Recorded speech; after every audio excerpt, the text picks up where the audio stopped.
Your fertility is an extension of your overall health. So if it's taking you longer to get pregnant than you anticipated or wanted, then it might be a good idea for you to start to look at all the different aspects of your life that might be impacting your fertility and not letting you get the results that you want. This way, you can start to optimize your fertility by addressing all the necessary areas of your life to get pregnant faster. So if you're having a hard time getting pregnant, now might be the time for you to kick those bad habits and start incorporating the 5 rituals that I'm going to talk about today. These are small and easy rituals that you can start to incorporate into your daily life to make you more fertile now. So let's get started.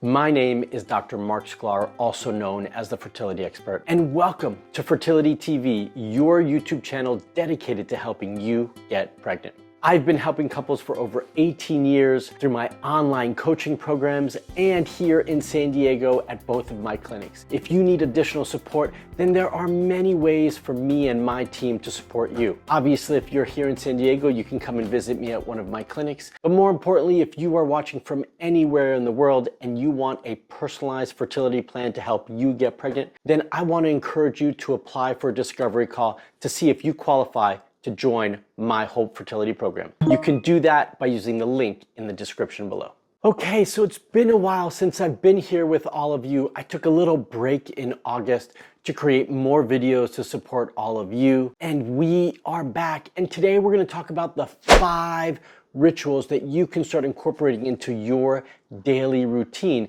to help you become more fertile and get pregnant. So I want to start with number 1. First and foremost, we all have a daily ritual. Whether you have consciously made that ritual or that ritual and daily flow has been dictated by work and other circumstances, you all have one, right? You wake up roughly at the same time every day. You probably get ready in a similar fashion, have breakfast in a similar fashion, and so forth as you go through the day. So you do have a regular routine. Now what I want you to do is I want you to actually control that routine. I want you to be the one that says, this is how I want my day to flow. These are the things that I want to incorporate into my day, and this is why. And so we're going to start with the first ritual of the day, which is part of your morning routine. You're waking up in the morning. Instead of being rushed, frantic to take a shower, make a quick breakfast, get in the car and head to work or jump on the computer these days and start working, I want you to be more engaged with how you start your day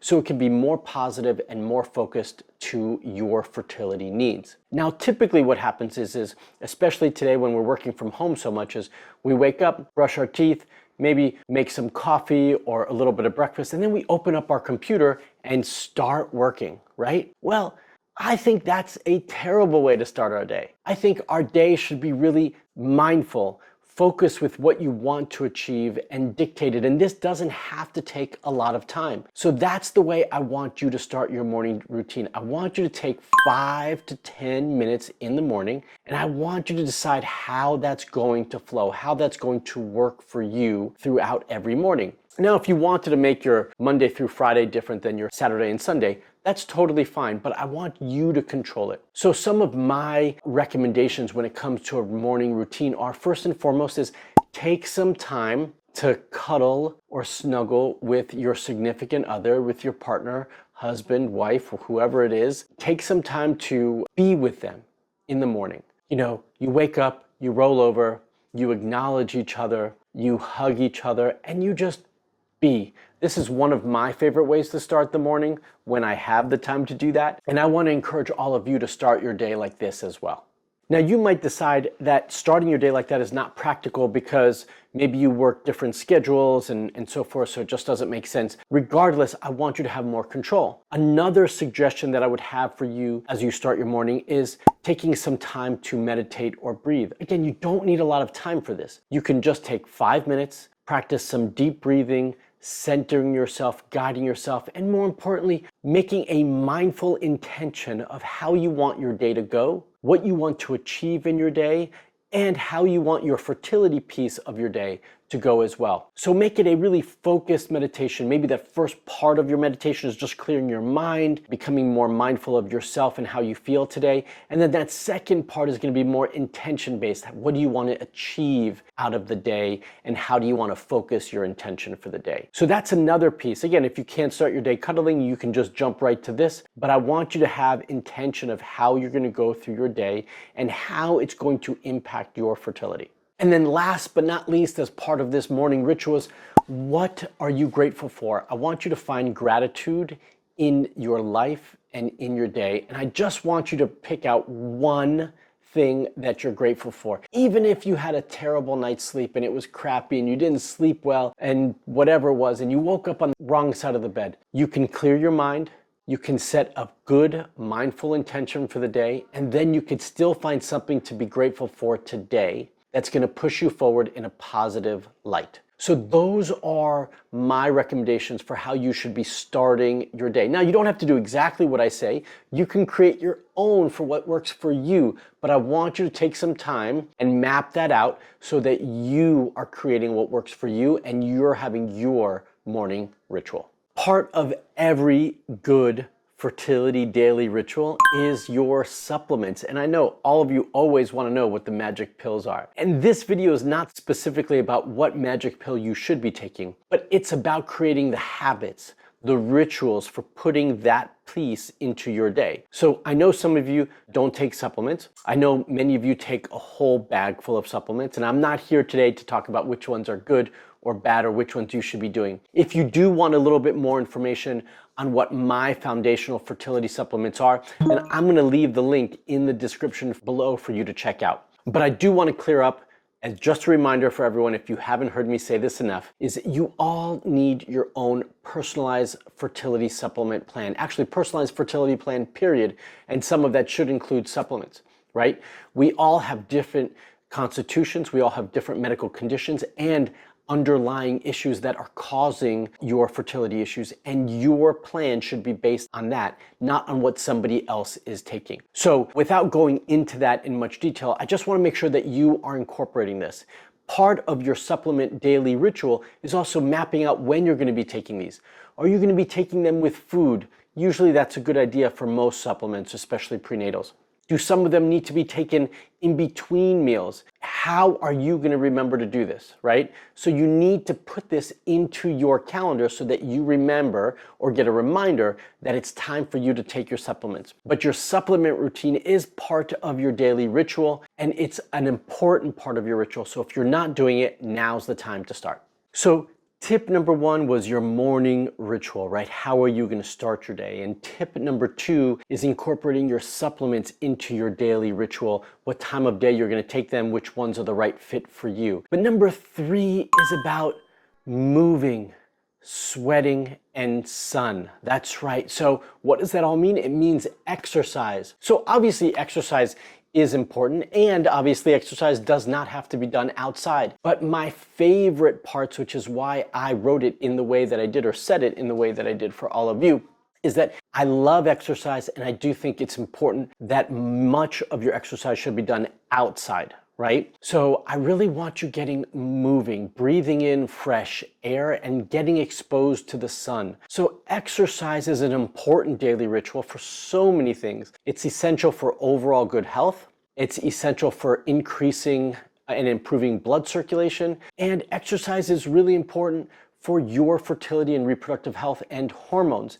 Part of the reason why I want that done outside is I want you sweating, so I want you getting a good sweat. The heat from outside helps you sweat, and sweating is a great way to detoxify your body. It helps you get rid of all the toxins and junk, and it's very cleansing for the body. So we want to make sure that you are sweating as part of your exercise. It's not to say that some exercise can't be more relaxing and restorative. That's fine, but I want some balance between the two. The other reason I want you outside is the sun. I want you exposed to the sun, and I want you getting your vitamin D, right? We've talked on many other videos how important vitamin D is for overall health and fertility. And so I'm not going to go into that in this video, but I do want to remind you all that exercise is important, and getting sun outside is also really important because it's an essential nutrient. Vitamin D is an essential nutrient for our body, our hormones, and our fertility.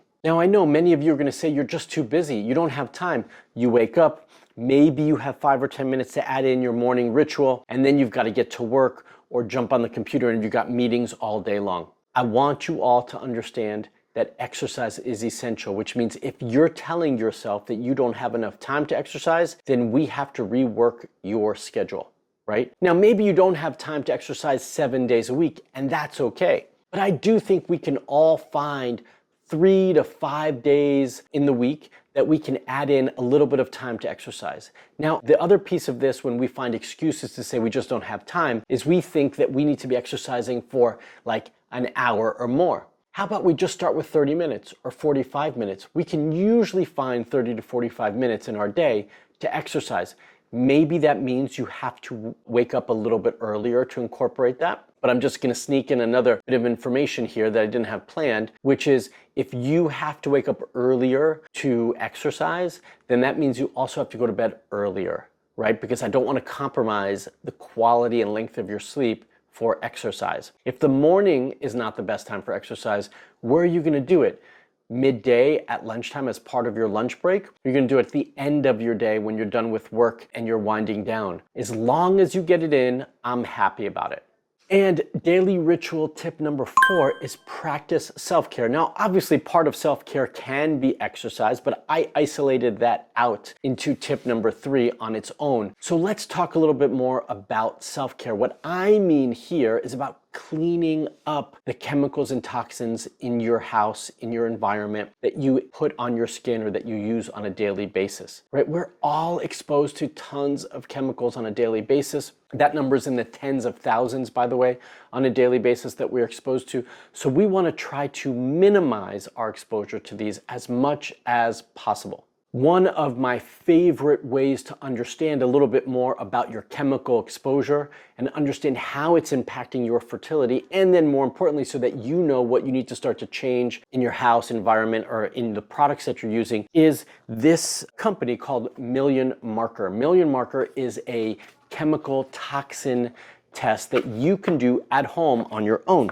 It's really straightforward. You order the kit at millionmarker.com, right? We'll put a link in the description below. And then it sends you all the instructions that you need to collect. So it comes with this little brochure that tells you and walks you through how to collect. It gives you the collection kit right here. And then you've got all the material you need to send it back and get your results. Now, the other nice thing about it is your results will come to you with an explanation and a better understanding for what chemicals are impacting your body, your health, and your fertility, and what you can start to do to change those. So this is a great way to start to impact your self-care routine at home. I know many women use beauty products, skincare products, personal products, and many of them might be full of toxins. So we want to start to change that now.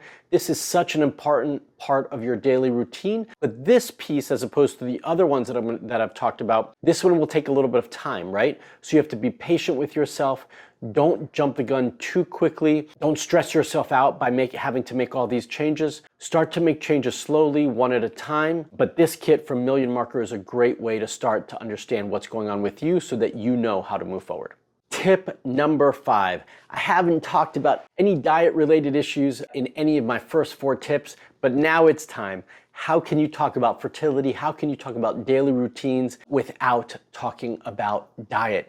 Diet is so important. There's so many foundational things that you need to be doing or improving in your diet, but I'm just going to talk about one of them today as my 5th tip for all of you, and that is incorporating healthy fats into your diet. Most of us don't eat enough healthy fats. We might get plenty of fat, but most often it's not good healthy fat. So we want to incorporate healthy fats into our diet. How do you do this? Well, first and foremost, we can make some simple changes. Avocados, avocado oil. Olives, olive oil, right? Coconut oil, yes, nuts and seeds. These are all ways to get better healthy fats into our diet. We can also add in a little bit of essential fatty acids in the form of fish oil. So taking a supplement in the form of fish oil Make sure it's a good quality. Again, all that's found on that link in the description below, or can be. Those supplements are essential for improving our fat intake as well. Fats are probably one of the common things that we make the most mistakes with. We tend to have more bad fats, right? We are eating French fries, all these fried foods, and we don't have enough good healthy fats. So we want to incorporate good healthy fats. Another way to get good healthy fats is eating healthy meats. The meat you eat, if it's the right quality, can be really good for you as well and increase your healthy fat intake. So red meat can have some good healthy fat if you get grass-fed red meat instead of the conventional meats, right? So it all depends on the source that you're getting your fat from and the quantity. Most of us don't have enough. We should be adding in additional fats into every meal that we eat throughout the day. This is an important piece to help regulate your hormones and especially can help support and regulate your estrogen levels. Okay, those are my 5 daily rituals that you need to start incorporating into your day if you're not already doing them. And if you are doing some of these, then start to reanalyze how they're working for you. Maybe they need a little tweaking or adjusting for yourself as well. Are you already doing all of these rituals or most of them and you're still not having the results that you want? Then I want to invite you to watch this video training that I created where I go deeper into this topic to help you figure out why you're not able to get pregnant. Or if you prefer, we can talk. If you want help creating a personalized plan for your needs and diving deeper to figure out why you're not getting pregnant, then my Hope Fertility Coaching Program is open for enrollment. And I want to invite you to apply to see if you qualify. All you have to do is click on the link in the description below to apply, and one of my team members will reach out to you to schedule your call. I'd love to see if I can help you too. So if you want me and my team to support you, again, click on the link in the description below to apply. Okay, everyone, I want to hear from you. Comment below and let me know which one of these 5 tips were you already doing? And which one of them are you going to start to incorporate right now? That means you weren't doing it before, but you're going to start to do it in the future. I want to hear from you. Comment below and let me know. If you enjoyed this video, then give me a thumbs up. If you're not already a subscriber to my YouTube channel, you should be. I put out a new video every week to support you on your fertility journey. So hit that bell right over there to subscribe and get notified when I put out a new video for all of you. I'm so excited to be back with all of you. Welcome. Hopefully this fall season is going to be a wonderful season for all of you, and more importantly, a fertile season for all of you. So until the next video, stay fertile.